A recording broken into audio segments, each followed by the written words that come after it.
Okay, ladies and gentlemen, boys and girls, we're back for another Boca Podcast episode. Hello and good Wednesday to you. I am your host, Nathan Holritz, and it's good to have you here.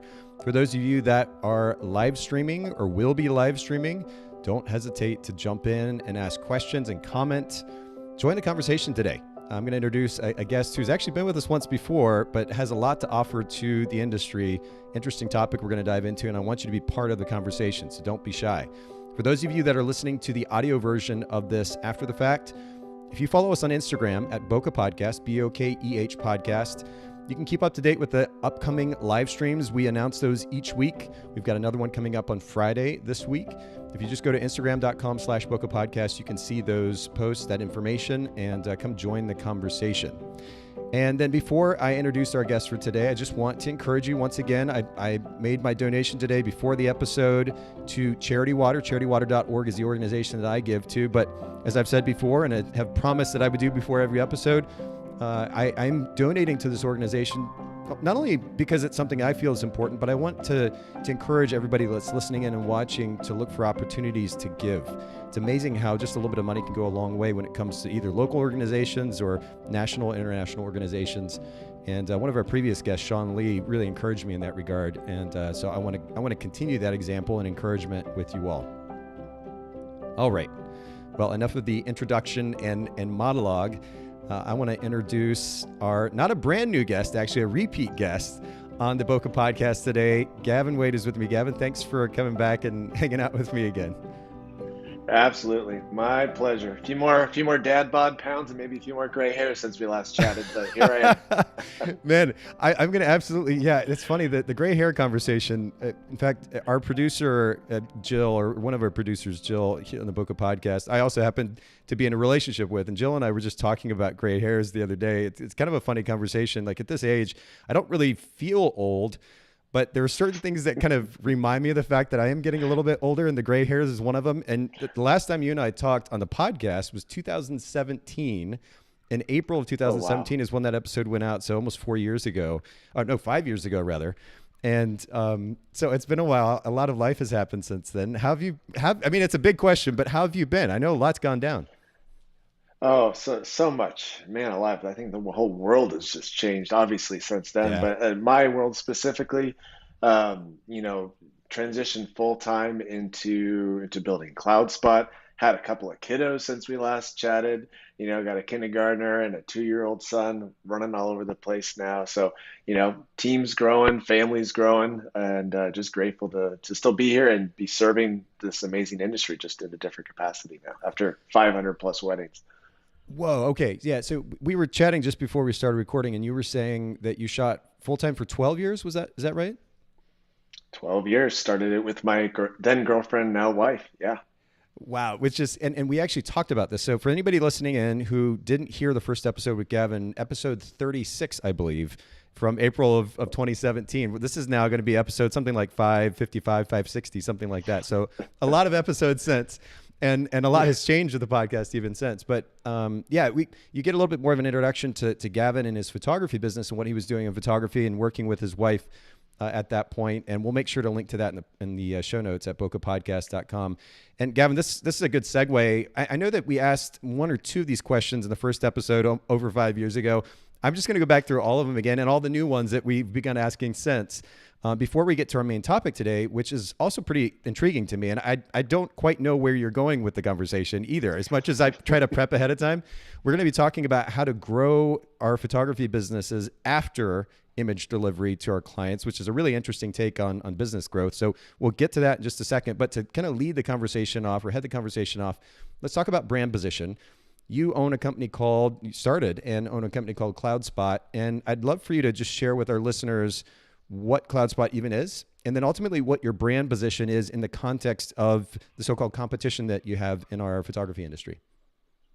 Yeah, absolutely. Like most businesses, they come about as a means just to scratch your own itch.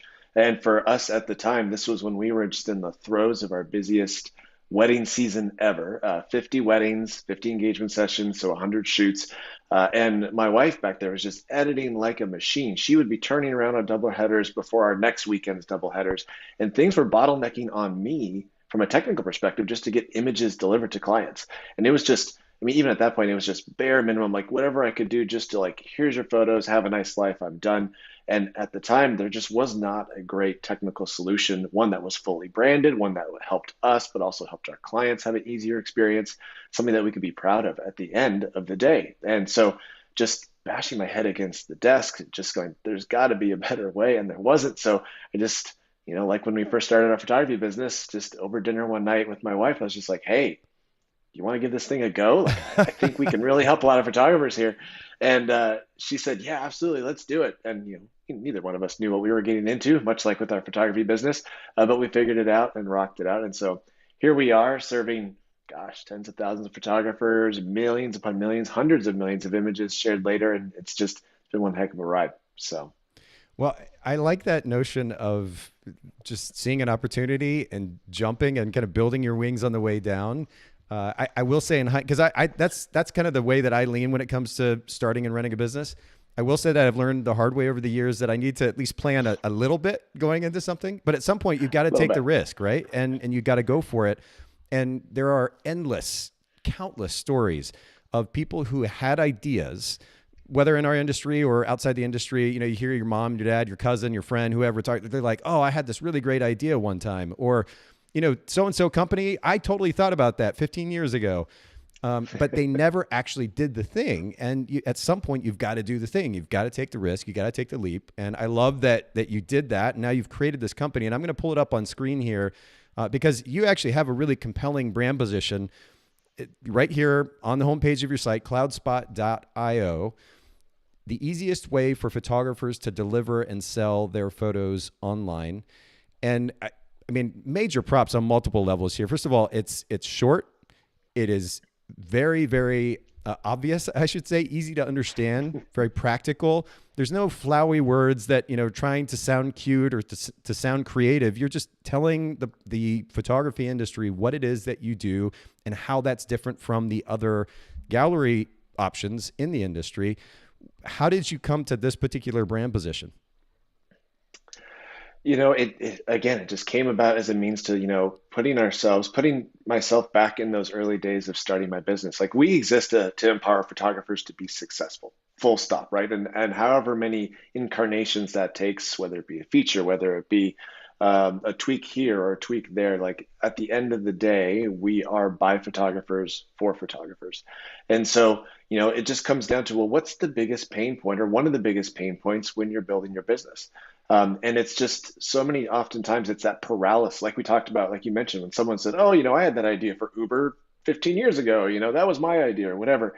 Oftentimes it's just getting down to business, making incremental improvements and changes and just pushing that ball forward.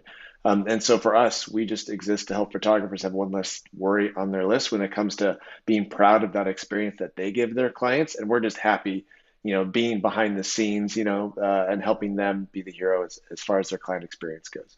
Okay, so I'm hearing, when I hear hero, I immediately think story brand. Have you read Story Brand, Donald Miller? Yep, absolutely. Don Miller was a big influence in terms of how we position ourselves as a company, because we as photographers are storytellers. Especially shooting weddings, which is where my background is. That story, I feel like we as an industry connect so well to that type of marketing message. And likewise, when we would meet with the clients and we would try and book brides and look for reaching our ideal client, we also adopted that kind of story brand approach, because there are so many ways that you can sell, but oftentimes, how can you not feel like it's selling, right? And so for us, we're just trying to allow photographers to step into where their strengths are. Just like we as photographers try to step into our strengths when meeting with clients and trying to build our business.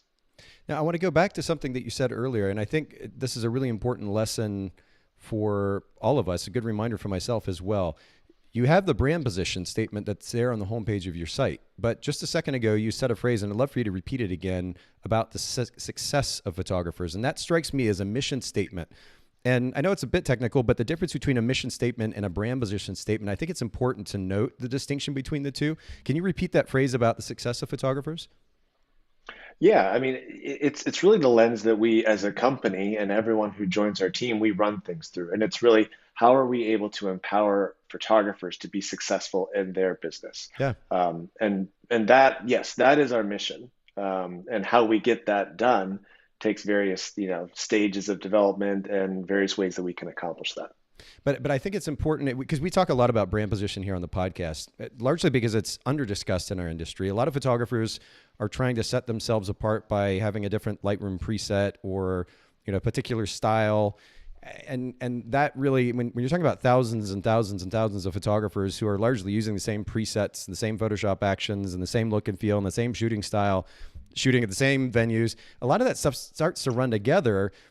And most of the end clients aren't really seeing a major difference between the so-called styles. That's not really going to set a photography business apart in the end. It's no longer about skill because, I can use this phone right here that's in my hand and take stunning, stunning pictures if I even halfway know what I'm doing.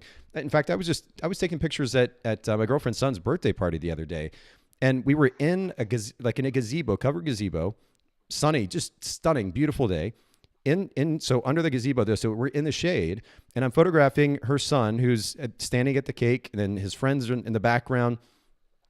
In the background is the lake, and it is, again, bright, sunny, blue sky and everything. Beautifully exposes the indoor scene that I'm photographing of them standing at the cake, balances that out with the stunning blue sky in the background, even exposure. I mean, even with the $3,000, $5,000, $8,000 camera now, if you were to shoot that same exact picture, everything's going to be exposed well under that gazebo, but everything else in the background's blown out. And now with this little snapshot of this phone in my hand, I can take this picture and it's perfectly balanced. So skill set is it still plays a role. I don't want to minimize it, but that's not even the differentiating factor in the end. And so I think it's important to distinguish between companies by what specific value proposition that we have that's different than the person next door. And that's that brand position. And then having the mission statement, which is kind of the underlying why that drives the whole thing, is really important for the sake of longevity and scalability in the business. And so I love that you've made that distinction. I think it's a really important one for our listeners to know. It's a really great job. Oh, thanks. Yeah, it's at the end of the day, you got to know what you do and who you do it for, right? And then it's how do you accomplish it. So yeah, we very early on, and we spent a lot of time talking about it, and we change from time to time in terms of how we word it. But yes, empowering photographers to be successful is a theme you'll see and hear from us a lot this year. Well, and I don't want to belabor this, but I just to tag onto that, I think it's fascinating. You're talking about why you do what you do. So for anybody listening, and as a photography business, if you're clear, first of all, about your value set that drives your personal life, which then naturally spill over into your business life, you understand the values that are driving what you do. Now you look for an opportunity to serve your local market in some way through photography. You develop that mission statement. The how, as Gavin so beautifully described, the how then becomes that brand position. I want to, in Gavin's case, I want to enable photographers to find success.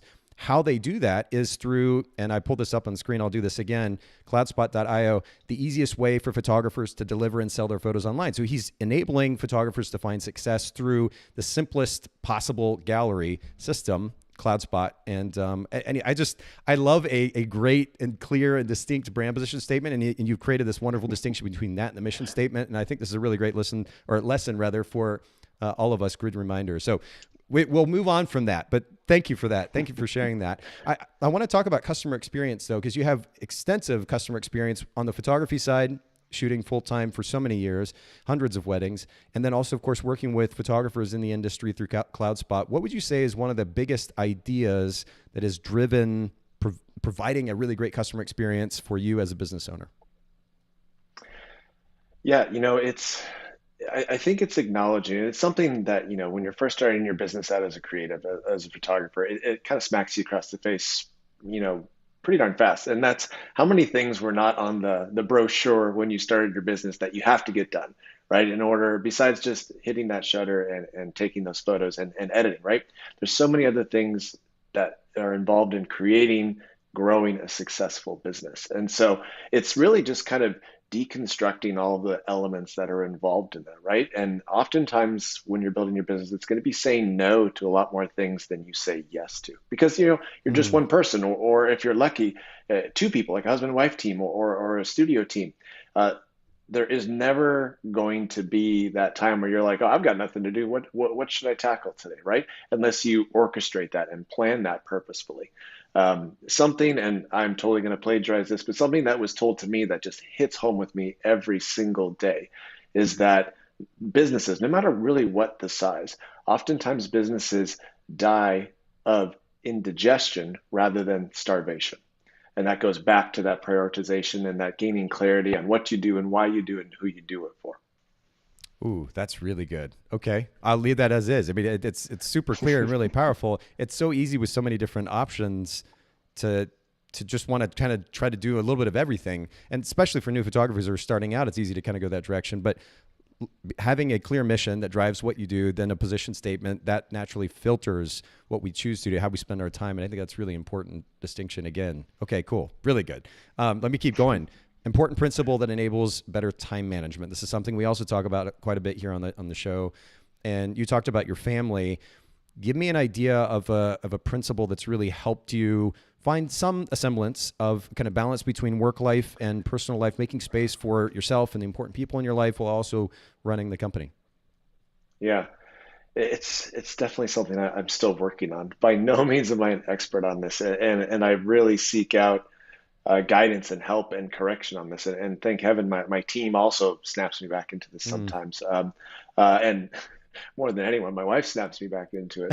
And I'm grateful for it, right? And man, nothing like little kiddos to remind you of how Yeah. quickly time goes by, right? Yep. But one of the things that I used to say all the time, and I'm really trying to do better at this year, is, if you ever step up to your computer and you're feeling overwhelmed, and I bash this over my team's head as well, because oftentimes whether you're in a startup, whether you're growing a business by yourself, you can just feel so completely overwhelmed, right?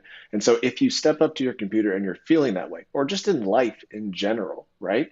That usually is just a symptom of you lacking clarity on what it is you're trying to do or who you're doing it for. So if you're feeling overwhelmed, it's take that step back, refocus, get that clarity on what are the most important things to do.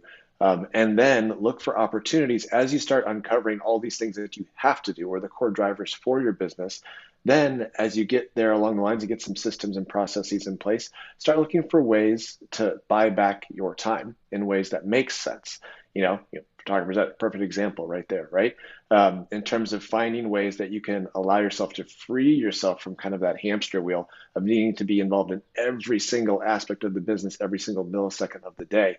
Otherwise, again, indigestion versus starvation, you're going to burn out. Well, that's a beautiful segue to my next question, which has to do with delegation. And I know you're not shooting actively anymore, so outsourcing editing may have played a role in your photography business, but the general concept of delegation, handing a task or a set of tasks, a project to somebody else or to another company, saying, hey, can you help me with this? Can you do this for me? It requires an understanding of good communication skills. And I'm sure that this is probably an ongoing learning curve for you. I'm kind of projecting my own personal experience, but I know that I have to continue to refine my communication skills when in working with my team as well. Would you share one of the most important lessons that you've learned about how to delegate as it relates specifically to communication? Because I think that's one of the things that photographers struggle with a lot, especially when it comes to delegating editing, for example. The idea of communicating that is something so personal, maybe so nuanced. You're handing that over to somebody who really doesn't have any context, and now you're asking them to do the thing, but you have to communicate clearly enough to ask them to do that. This carries over into running a company like CloudSpotter, Photographers Edit, or any other business for that matter. And I'm curious what's enabled you to communicate more effectively. I mean, you hit the nail on the head. It's always an ever-changing scenario, either as teams grow, as businesses change, like all those types of things. There are two, I'm trying to hone it down just for photographers specifically, because we're still a small team on our side, growing above 10 right now. But no matter where you're at, you're gonna reach a point where your bandwidth just gets maxed out, Yep. right? And Yep. that could be in editing, it could be in designing, it could be in blogging, it could be literally anything, any process in your workflow. If it gets just stacked up and enough things get in line that take your time and direct attention, you're just going to burn out, and that bandwidth is just going to max out, and then the business starts to suffer. So in terms of a team environment and situation, something that was taught to me that I'm always trying to do better is a transactional versus a transformational style of leadership or communication. And I'll kind of clarify on that, because I think most business owners, when we start out, we instantly default to the transactional, which is, hey, I hired you to do this thing, so do that thing. When you do it, get back to me. I'll give you another thing to do, right? And I'll give you feedback. And it just keeps going back and forth like that. I pay you money, you do that thing. I look at it, I tell you if it's good or bad. I tell you to do more things, I pay you more money, right? And that, again, is not going to free up your time or buy back your time.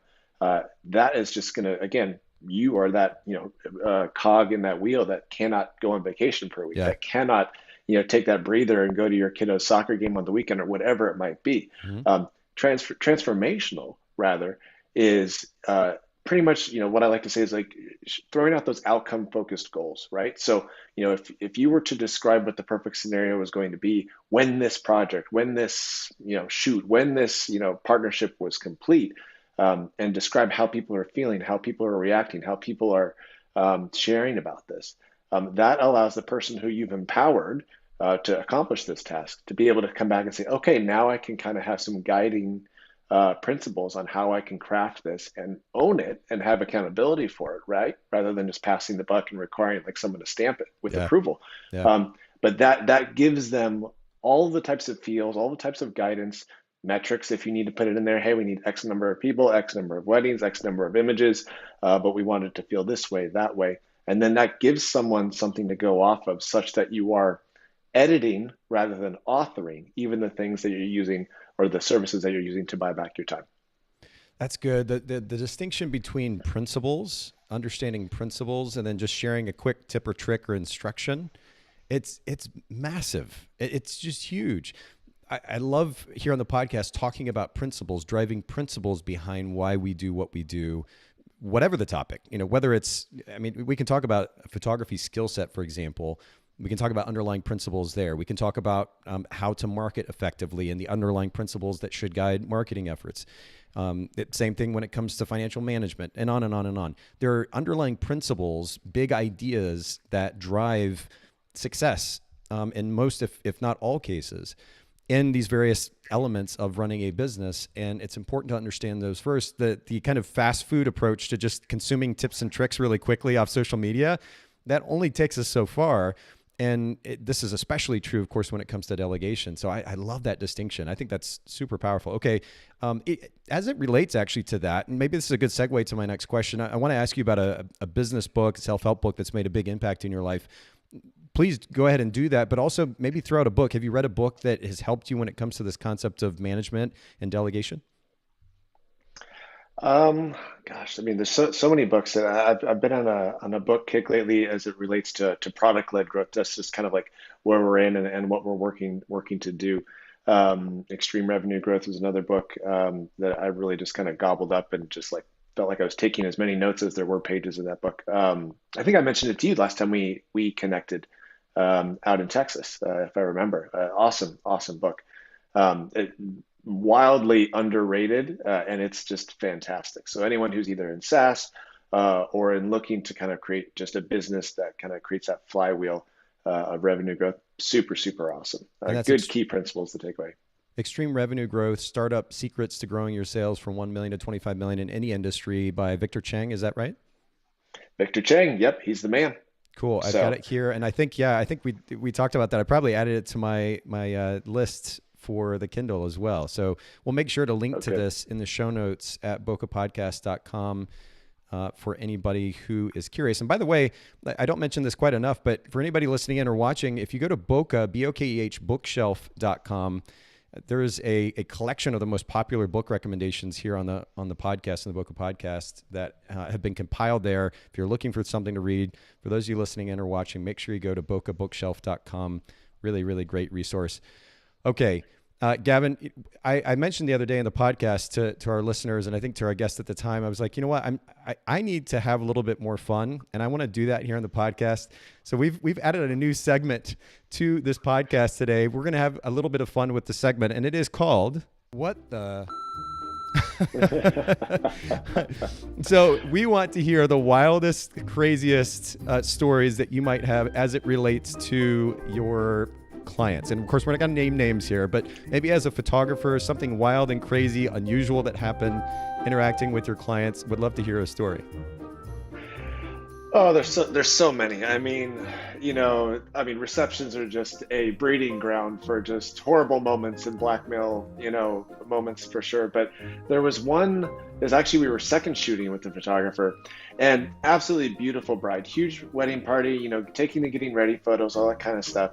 And she just freezes and she just goes, everybody out. Like she just like yells it, right? And she literally locks herself in this suite and refuses to get dressed. She says she thinks she looks like a potato. She was like just like size zero, right? She was a stunning bride, but she's like, I look like a potato. I am not getting married today. Everybody out, locking the door, right? And then so like we're just like standing there. Everyone just clears out. We're standing in the hallway. We have no idea. Like we're already 30 minutes late. Limos waiting downstairs, and this her dad comes through the hallway. He like bangs on the door, says, "Come on in there." He walks in there, he grabs her by the shoulders, and he goes, "Pull yourself together!" Like literally everything that you would just think was happening. And finally, like coerced her to get it, and the bridesmaids go like, "We know what we have to do." They go in and they get her into the dress. They end up giving her like 8 shots of vodka in Oh, about five wow. minutes. And I'll tell you, she mellowed right out. And for someone that size with that much, yeah, vodka on board, I was amazed. Like she was a champ. She was fine the rest of the day, perfect, right? But man, that's what it took to get that bride down the aisle. And yeah, wedding went off without a hitch. She was a champ. But yeah, I'm sure one of those shooting things that 500 were. weddings though, you probably have a myriad of those kind of wild and crazy stories to Oh, share. oh yeah. Wardrobe malfunctions, Yeah. ring bearers passing out at the altar, just face planting. Like maid of honor speeches. Oh man, maid of honor speeches. There have been a couple that are just ultimate cringeworthy like They're just occurrences. hiding But behind your camera. oh yeah, oh yeah. We're like the maid of honor, who's the sister of the bride, thinks that this toast is the perfect opportunity to tell everyone at the wedding that when the bride and groom first met, that he was engaged to another girl, and like all Oh, that kind of stuff. And it was just like one of those things where you never saw that sister for the rest of the night after that toast. oof. But just sometimes you're lucky and you're glad you're behind that camera, and can just kind of sneak away into the shadows. But Oh, it that's was it was it crazy. was rough. Oh, Uh, yeah. We have there have been quite a few experiences I'm sure that many of our listeners have had, and maybe at some point we can kind of compile them and just do a storytelling episode or something like that. It'd be kind of funny. Well, I want to kind of transition to our main topic at hand today. We're going to be talking about growing our business, but not just growing our business, because a lot of times I think photographers think about raising their prices or getting more clients or maybe selling more prints. Maybe that's part of what we're going to be talking today or talking about today. But specifically, you said leading up to the conversation today, growing your business after image delivery, which really has my interest peaked. And so we're going to get into this, what this actually means for photographers here in just a second. I'd love to kind of get a little bit of backstory though here. And when it comes to growing a photography business, understand what your experience has been. What would you say are a couple of the biggest mistakes that you've made in an effort to grow your businesses or grow your company? yeah, yeah. There have been a lot. Let's just preface it that, right? So like, ain't nobody perfect over on this side of the camera. But one of the first mistakes we made very early on was thinking that we had to market strictly just to brides and groups because that's what we wanted to shoot weddings, right? But we had to market just to that particular type of client, like just to the type of client to where you'd have to find them, you'd book them, you'd deliver the job, and then you'd have to go like in a hamster wheel and find that same type of client all over again. And it was just kind of like you're always trying to load that top of funnel of inquiries as much as you possibly could. And it's kind of like I think we've all experienced this where it's like getting close to the beginning of the year and you have some things booked, but you're not quite at the pace you want to, and you're wondering if like, the inquiries are going to come. You're just, testing your inquiry form on your website to make sure it still works, type of thing. Yeah. And it's literally just kind of that anxiety that stems from, oh my gosh, is someone going to find me who I don't know? And I have no idea how they found me to begin with, but hopefully they'll just come out of thin air and then we can book them, right?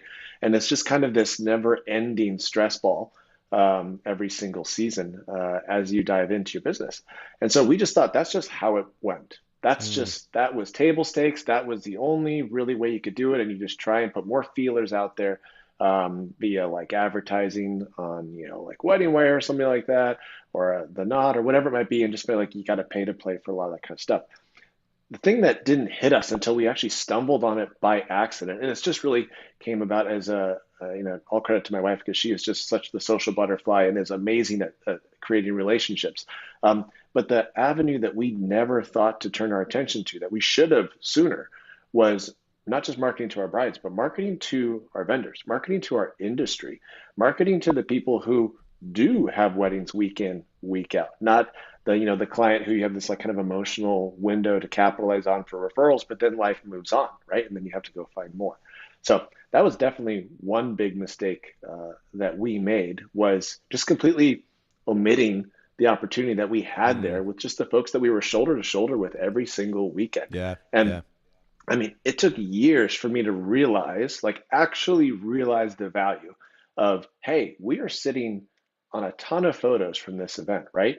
How many other businesses rely on our photos for their business to be successful, right? Like they can't book that next big job without photos from that previous big job showing them, what they can deliver to that type of client. It's why you hear the horror stories of wedding coordinators, vendors, or florists bringing in their own photographer sometimes to capture Mm, these details. It's because we as an industry just kind of keep these blinders on, and we got yeah. no one to blame but ourselves, but keep these blinders on of like, look, we serve our clients, we go find more. We serve those clients, we go find more. And meanwhile, this treasure trove of relationships is just sitting there desperate for anything that they can get their hands on just to grow their own businesses. They're in the same exact spot, but you hold so many of those keys to helping them be successful. So yeah, and that makes sense. I know that we had our biggest success when it came to growth in our business, especially as we were raising our prices as photographers, wedding photographers, making connection with, there was actually a particular wedding coordinator in town who we struck up a really great relationship with, personal relationship as well as a professional relationship. And the thousands of dollars that Taylor brought us as a result of that relationship, I mean, it was just, it's huge. It's huge. And that's putting it lightly. When I think back on it, though, one of the cool things that it did is it enabled us to scale upward as well as far as our price point was concerned. There are various opportunities when it comes to price segments of the market, but we were ultimately striving to get to a place where we could charge. Well, at the end, we were charging between 7 and 10,000 for two photographers, 4 and 7 for an individual photographer, and to get to that place from where we were shooting, say $2, $3, $4,000. If we had only focused on marketing to our existing client base, we would have limited ourselves significantly because in most cases, you're marketing to that particular income segment if you're staying within that same group of people. In this case, because Taylor knew as we were raising our prices what we were charging, she could bring the appropriate clients to us. And she would literally do that. She'd come and sit in our office, and I didn't even have to say anything. She would literally sell to the client for me. I'm just sitting there watching, listening. It was awesome. But it just goes to show Oh the yeah. significance of relationship with the vendors. I think that's really huge. What's a second mistake that you feel like you made? Uh, Perfectionistic paralysis, I think, would be more than Mm, anything. yeah. When it came to anything, like I am inherently a perfectionist for things, and like you alluded to at the very beginning, and it just never hit us. It's like clients can tell the difference perhaps between good and bad photos, but between good and great, there's a very small margin there. And marketing yourself and selling yourself based on that really isn't something that's going to resonate when you have those client meetings, when you talk to those prospective brides. And a mistake that we made was not necessarily in our mind, kind of subconsciously acknowledging all the thoughts, fears, concerns that they had going into this meeting. Right? We just thought, hey, we had needed to prove ourselves. Right? We needed to be the hero on that. Let's go back to story brand terminology, right? But more than anything, we needed to be that guide for them because some people are always like, husband and wife teams or female photographers especially can connect so much better with brides, and they just will be more successful. And so either as a male in the industry or whatever, like you're gonna have a tougher time. But the question is like, why is that? It's because they can connect. It's because they can Mm, relate and they already understand everything, the thoughts, fears, concerns that client has across that table from you. It has very little to do oftentimes with pricing, has a lot more to do with experience, has a lot more to do with them envisioning and figuring out their way through this minefield of planning a wedding, which so many and most often have never done before. So if you can be the guide for that and help them feel like, their day is about to be way, way easier with you right next to them, which is an honor and a privilege that not everyone on their wedding day gets to do, right? Except the photographers.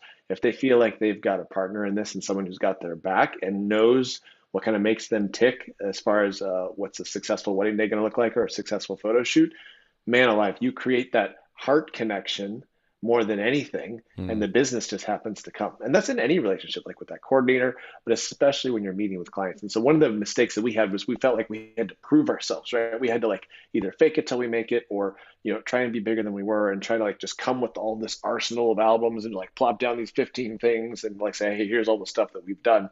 When quite honestly, some of our best meetings and some of our highest paying couples barely even cracked an album open, or flipped through a portfolio. We just sat and we talked most often than not. And it was those types of connections that we completely just went right over our heads, thinking, this wasn't how you build a business, and we couldn't be more wrong.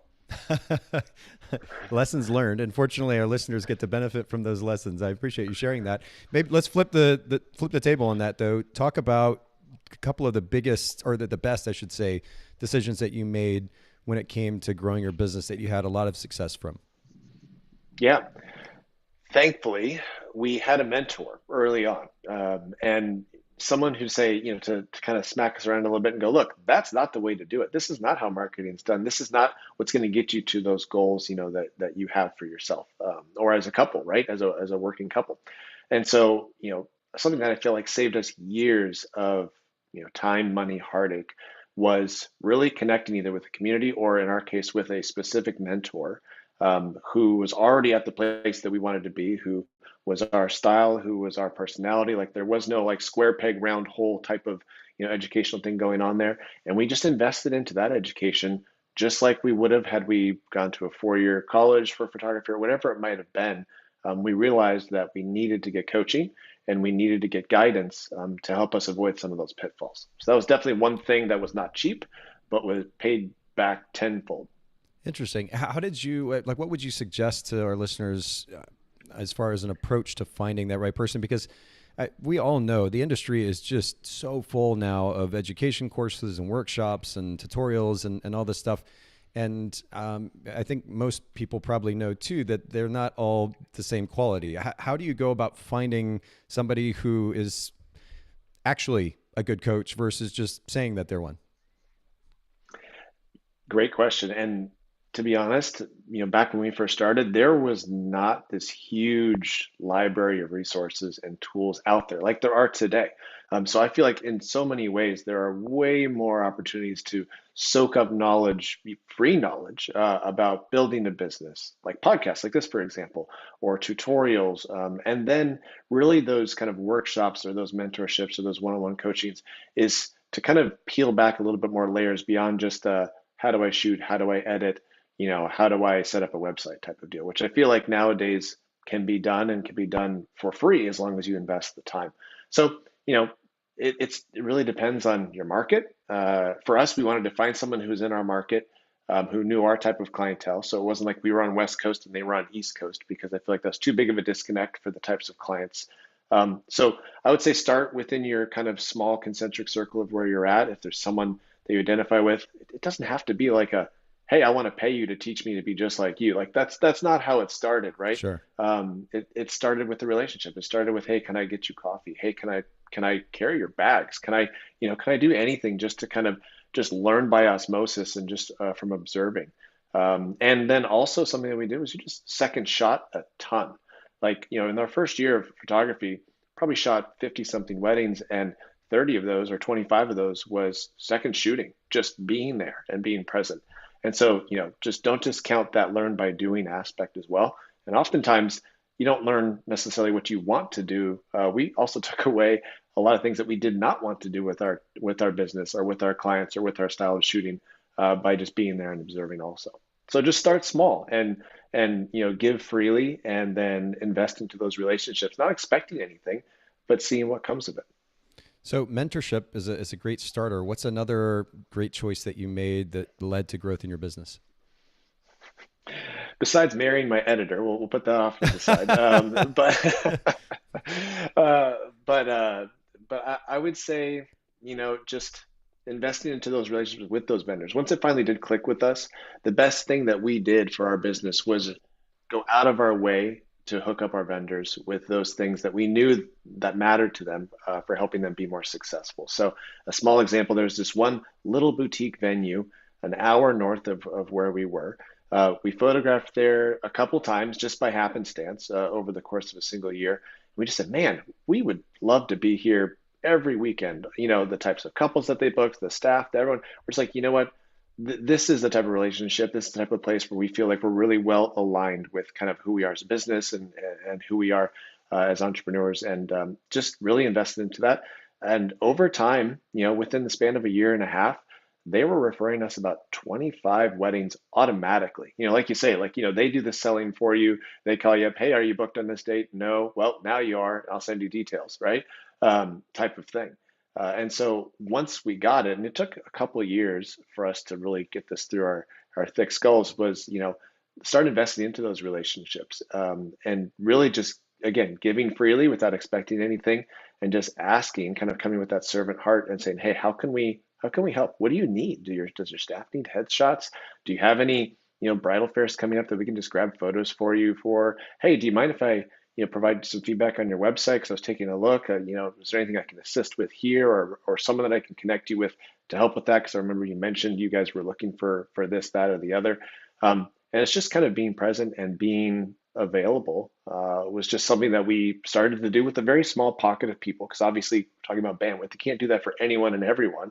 But being strategic and intentional about the ones you do connect with can literally, like, it booked us half up every single year for Yeah. about 4 years straight. And that was just, that was automatic, doesn't take a lot, just takes a few. It's amazing, and I'll add to that, and I can see this being a priority for you and your wife as well. But the significance not just of investing in the relationships, but the actually putting yourself into it. Like there's one thing you can tell when you go to a networking event, for example, the person who's there to robotically perform versus the person who's actually interested in making a connection with you. To your point, it only takes a few relationships, and I think that's especially true if you actually have real relationships with these people.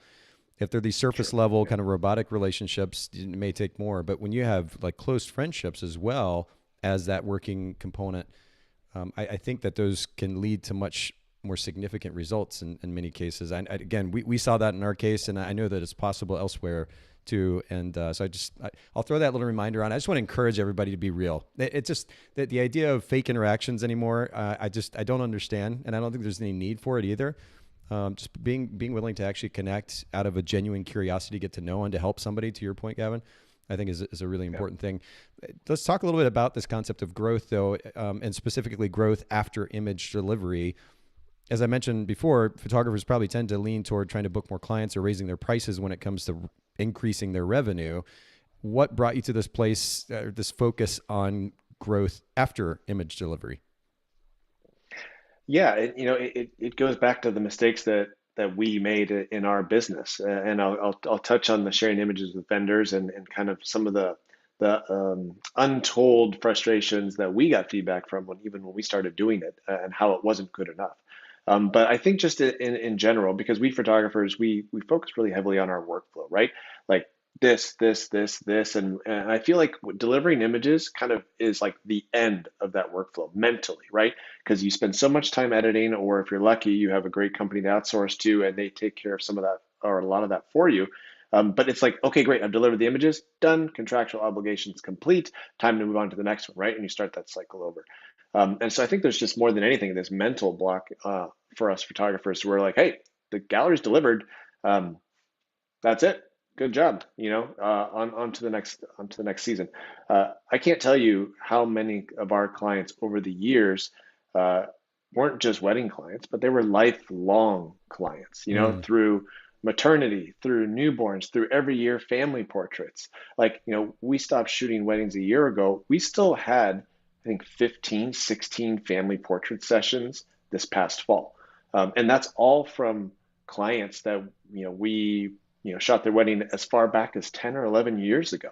One family we've even shot for almost 15 plus years. We started photographing them before we started our business because they were close friends. But it's been those recurring year over year things. So in a lot of ways, I feel like the delivery of that gallery is maybe the end of your contractual obligations, but in so many ways, the beginning of a lifelong client relationship, as long as you nurture that, and allow it to grow over the years, not just like, hey, see you later, let us know if you need anything, right? It's kind of seeding that sale, seeding that additional, see you soon, let us know when holiday comes around, we're here for you, all those types of things, Sure. and then circling back, just again, like you would do in any relationship with a friend, check in, hey, how's it going? What's new? All those types of things. So just from a mental perspective, one of the things that you can do to grow your business after they're delivering the photos is just realizing that this is the start, or how great would it be if this were just the start rather than the conclusion of that relationship with that particular client. And some clients, like the potato sack one, sometimes you may just be said, you know what, that's the end, and I am cool with that, right? Like that is okay. But in more often times than not, we hope that it's just the beginning rather than the end. So getting by that mental block, that's the first thing. Second thing is allowing your clients to get more from that, like for the gallery's perspective. So putting the hat on, like business hat on, print and product sales, right? That doesn't just involve flipping a switch in your gallery and hoping that they're going to spend the money, right? It's allowing them and giving them the excuses and the opportunities to fill their walls with their photos. And guess what? That is the cheapest marketing you're ever going to find, because they're going to be walking around their house staring at their photos of themselves that you took, and that is just an ever-present reminder that, hey, we need to get more of those, and hey, they were awesome. Hey, you know what, let's get some family photos this year, type of thing. Seeing it, I don't know if maybe I'm the weird one, but we see our clients like posting on Instagram or whatever it might be, just stories of their family or stories of their life, and we see on the blurred out on the wall in the background there one of their wedding photos from like a decade ago, right? They still have it on their walls. It's still there. That thing that we gifted them with, or something that we gave them a print credit for, to kind of facilitate them getting something and printing something and having it on their walls. Like that's the cheapest billboard ever going forward there. So print and product sales, realizing that that's a huge opportunity, just even if you go from a gifting perspective rather than just, oh, hey, buy this or do this. Print and product sales is a great way to allow your business and revenue to grow after the fact, as long as you intentionally ingrain it into the very beginnings of your client's experience, rather than just I was joking with a friend, like the field of dreams mentality, right? So like if you just build it, or if you just make it, happen, like they will come and they will spend that money, and things will fall from the heavens. It's just If not going only to it happen. was so easy, right? If only, right? So that's definitely the second thing that you can do to help grow your business after you deliver the photos, is setting up that attitude, that expectation, and seeding that sale with them of like, hey, look, once you get the photos, here's all the things that you can do with it. Here's all the ways that we can help you do that. And you can kind of incentivize, create some time sensitivity. And I know it's probably a topic that's been beat to death on the Book and Podcast after 500 plus episodes, but it really is that, hey, just don't make it possible for them to do it. Encourage them, show them, be that guide, just like you were in the client meeting at the beginning. Be that guide now afterwards, and showing them how they can be successful with that gallery that you just delivered.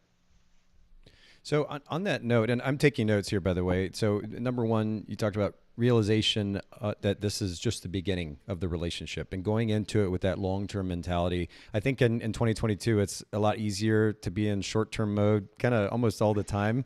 And of course, this has been discussed endlessly in all kinds of platforms in and out of our industry, that kind of immediate gratification desire that people have a lot of times, largely due to the perception granted by or given by social media that you can just put a little bit of time and effort and energy in, you're gonna have this quick success, massive success, millions of followers, millions of dollars, all this kind of thing.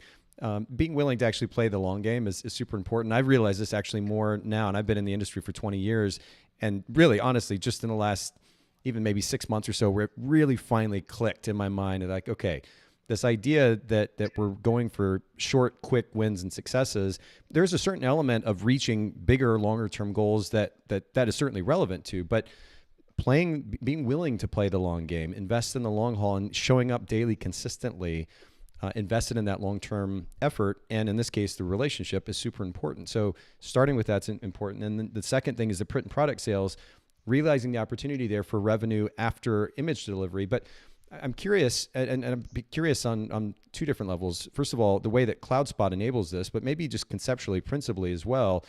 How do photographers become more sales minded when it comes to print and product sales? Because I know that I was lazy as a photographer. Like the front end, I was focused. I was front end loading that revenue generation. It was continuing to raise my prices, trying to make more money there, and frankly not wanting to have to do that much work on the end on the backside. And again, that's laziness.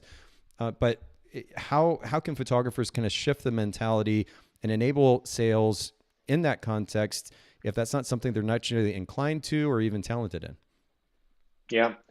I would say first and foremost, get over the fear, get over the paralysis of the perfectionism on that, because again, that realization of more oftentimes than not, your clients are printing their photos. They are spending that money. It's just not with you. And so you got to know, well, why aren't they doing that? Why aren't they spending it with me? Right?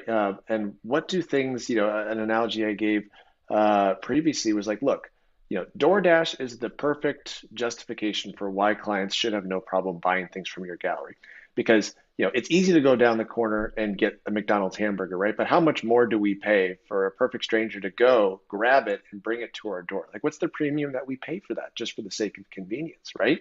To get a cold, cheese hamburger at your doorstep versus driving down the corner, right? And so, in so many ways, it's just giving them the permission and then giving them the guidance to do that. So, don't worry about pricing the perfect prints, all that kind of stuff. Just get started and then get feedback from your first print and product sales from the people who do buy, you do guide to those sales and say, hey, what do you think about the quality? What do you think about the experience? Where do you guys have, planned for these things to go up? And, just kind of just talk. Like, it's just because you deliver the photos doesn't mean you can't talk with these people ever again. Part of delivering an amazing service to your clients and to turn them into lifelong clients is constantly showing up. So I would say get over the paralysis, turn it on, and then start talking about it from the very beginning. And it doesn't mean like, tens of thousands of dollars are going to flow from every single client. Not at all. Some may buy, some may not. But it's, showing, kind of the analogy that I say is like, look, you got to start showing things either on social or, showing it on wherever you like on your website and things that clients buy products. Clients take their photos and do something with them, right? They create these forever pieces, whether it be albums, whether it be canvases, whether it be prints and frames. Show that your clients do these such that when your clients come and meet with you, you're already subconsciously setting that expectation of this is what people do after I deliver these things. And then you just lead them to the best possible way to get that done and the most convenient. So like in CloudSpot's perspective, our goal is just to allow photographers to mark it up however they wish. We don't take any commission, but give the clients just a seamless and easy way to get those things delivered to their doorstep and onto their walls. And so the idea of moving beyond the fear, it's funny. A lot of times it's just a matter of taking action. It seems to like we kind of build up that fear in our mind unnecessarily a lot of times, whether it's sales or any other thing, and make it way bigger than it needs to be. And then when we finally do the thing, you're like, oh, this wasn't actually so bad. I just needed to actually start doing it. So I like, as simplistic as it may sound to a lot of people, I think that actually carries a lot of significance. And so I think that's a great recommendation. The second thing you mentioned there was to talk about print sales really all along the way so that it becomes a natural part of the conversation. You're not ignoring that topic and then bringing it up after everything is said and done and kind of out of the blue. Oh, by the way, would you like to buy some prints? So making that a normal, natural part of the conversation, I think that's really great, and getting them comfortable with it. It'll probably help the photographers get comfortable with it as well, if that's part of the conversation all along the way. Does CloudSpot have certain tools built in that enables photographers to market those images, to run sales or to run promotions or anything of the sort? What does that look like on from the CloudSpot standpoint? We do, and we're super excited to actually grow that side of things even more so in terms of automations. But what we have currently is a super simple, easy way to create discount codes, to create gallery banners, and to create gallery expiration reminder emails, automated reminder emails, so that you can constantly ping your clients and let them know, hey, this is what's coming up, this is the time sensitivity, this is the discount code you had, and this is what it gets you. And so again, we hope that we aren't the only ones doing the heavy lifting as it pertains to that. That the clients are kind of prepped and primed and shown like, hey, this is what you can do. But really what, we discovered, and it was a big shift that we made a couple of years ago when COVID first started, was that, look, clients buy what you show them. ultimately, Mm. or they will are more apt to buy what they can see and tangibly, kind of envision, right? We as creatives oftentimes hit a roadblock visually, kind of, seeing things come together.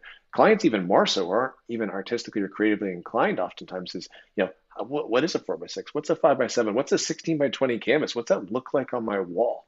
And so a lot of that is just seeing themselves in that product and then being able to get perspective in terms of where that can fit into their lives because they perhaps wanted to, they just don't know exactly how to do it. Um, and if I can let the cat out of the bag a little early on this, and I have no problem doing it, one of the ways that we're excited to enable photographers to help their clients with this, and it's coming in about a month or so, is particularly as it comes to like larger prints and wall art, like canvases. That perspective is so oftentimes difficult to get. Like, is that space perfect for a 16 by 20 or a 20 by 30? Like, unless you're going to bust out the tape measure, it's really going to be tough to see, right? So a feature that we have coming, something that we're making available to all photographers, is really something that's only been previously reserved for trillion-dollar companies like Apple and Amazon and things like that. And so what we're bringing into our gallery, to that shopping experience is before clients hit that add to cart button, because they've already selected the photo, they've already selected the product and the size, rather than just adding it to cart, we wanted to enable photographers to help their clients buy with confidence. So right above that add to cart button, we are adding a view this in my space button. And what that does is on their phone, it will instantly allow them to point their phone at a wall and present an augmented reality preview of that image of that product right there in their space. And they can literally walk all around it, get super close, and even see the staple on the back of the canvas if they wanted to know exactly what they're buying and how it will fit on their walls. Oh, so you're actually going to be able to do that during the checkout process. That's kind of an interesting concept, and I've made a little bit of a different take to that idea too. That you're thinking about what prints to actually purchase, and you're able to look at those as you're getting ready to purchase them. Do I understand that workflow correctly? Yes, so before you add it to your cart, you can actually see, hey, was that photo that I selected, was that product that I selected the right size for where I envision putting this? So Okay. like on the wall behind me, let's say, does a 20 by 30 work? Does a 16 by 20 work for the space I want to fit? It's really tough to do that in real time and with confidence. So yes, we're allowing them to essentially, before they check out, view it in real time on their actual wall, not just taking a picture of their space, uploading it and seeing this like, That's you know, cool. simulated thing. It's an actual, like if you've ever bought something on Amazon, Yep. you just kind of wave your phone at the wall and all of a sudden the product pops right on there. That's what we're doing for photographers with their client's image on the exact product. That's super cool. Okay, so this is just a great segue as we're finishing up the conversation here. I'm going to pop CloudSpot, the website, back up here on screen for those that are live streaming, cloudspot.io. And Gavin, obviously, this is where I would assume you'd recommend people go to learn more. Anything else that you want to kind of add to the conversation here as we're closing up, though? No, this is the perfect place to go. I mean, like everyone in our space, you can get started for free. You get 10 gigs just to play around, enough to upload a wedding or a small shoot, and just take it for a test drive. Just even today, we launched our new cards. So, you can sell holiday cards, wedding thank you cards, baby announcements, graduation announcements, all directly through your gallery as well. And we integrated a card designer. So your clients can design this, they can drag, drop, they can add text, they can even print on the envelopes for addressing or recipient addressing. So, again, we're just always kind of pushing it forward to allow photographers to be more successful through those galleries. And something that you're hovering over right there, that was kind of the third and final point of uh, what to do after you deliver the images. And that's you have to share on social media. You have to tag your vendors. You have to hook them up with photos, which we've talked about a lot already, but it's how. And then how can you automate that? And how can you make it such that you are not the bandwidth constrained sticking point in that workflow? And so this was something posting automatically with our integration with Plan, which is a web-based social media online scheduling tool. We allow photographers to import their images from CloudSpot into this tool and then automate their posting. But That's not only so that, cool. it was just one of those things that we kept hearing over and over again. Like, I know I need to be doing this, but it just Yeah. doesn't make sense in my workflow. So we partnered with them, but we also then added a feature in CloudSpot directly. because while you're managing your images that you're going to be creating galleries from and that you're uploading, you can also save social media captions on specific images inside your CloudSpot dashboard. So if you know, hey, these are the ones that I'm going to be sharing on social media, because these are just the winners. These are the ones I know are going to just go awesome on my grid. You can, right there on your desktop, rather than on your phone and hoping Instagram doesn't crash while you're typing out the caption, you can save these captions against these images. And then when you use Plan and you import these images, not only do the images come over for you to schedule, but the saved captions that you already had on your CloudSpot dashboard follow each and every image. So you can tag vendors, you can put out hashtag sets, whatever you need to do, you can do that work on your computer and in the right place of your workflow versus having to touch your phone. So we completely eliminated the phone aspect and allowed photographers to create and post automatically on social media and just have that completely on autopilot. That is really cool. Yeah, I've got it pulled up here in more details. And of course, for anybody listening in, you're going to want to go to cloudspot.io. If you scroll a little bit further down the page there on the home page, you'll see, this section here that talks about automating social media posts. You can learn more. And then I'm on that page that's focused around supercharging your social media workflow, empowering photographers to automate their social media like never before. This is not a feature I've seen anywhere else. This is really, really cool. And to your point earlier, and this will kind of bring us full circle. I mean, I'm scrolling up here to the top of that homepage where you're talking about the easiest way for photographers to deliver and sell their photos online. Just a really great example of how you're doing just that with that integration with Plan. That's really, really cool. I know that, and again, as I'm taking notes here in my notebook, we talked about realization that this is just the beginning, the relationship with the clients, that we're focusing on the long-term relationship with the clients, print and product sales, and how to go about doing that. And then you just mentioned in passing the significance of social media. And of course, I think in concept and principle, most photographers realize that. The question is how they're actually implementing that in their business. Strategy, systematic approach. These are things that are not necessarily commonplace in a lot of photographers' businesses. And the fact that you've got that integration with Plan makes it that much easier for them to actually plan out their social media strategy. I think it's super important. And really a great way to finish the conversation. So I really appreciate you making time to come on the show today, Gavin, and share a lot, actually, not just talking about CloudSpot, but a lot of principles that are really important for photography business owners. I appreciate that. Remind our listeners, too, where they can find you all on social media and follow you there. You know what? Again, our website, like you've been so nice and popping up, cloudspot.io, and then just on Instagram at cloudspot. That's where you'll find us, and we're always posting great tools and resources there. And our team is amazing, and if you ever have any questions, just shoot us a message. We're here for you. Cool. Yeah, and I've actually got this right up here, cloudspot.io on Instagram. And we'll, of course, link to this in the show notes at bokehpodcast.com. Y'all make sure you go follow CloudSpot and Gavin there and the team. Thanks again, Gavin, for making time to share with all of us. Thanks, Nathan. Good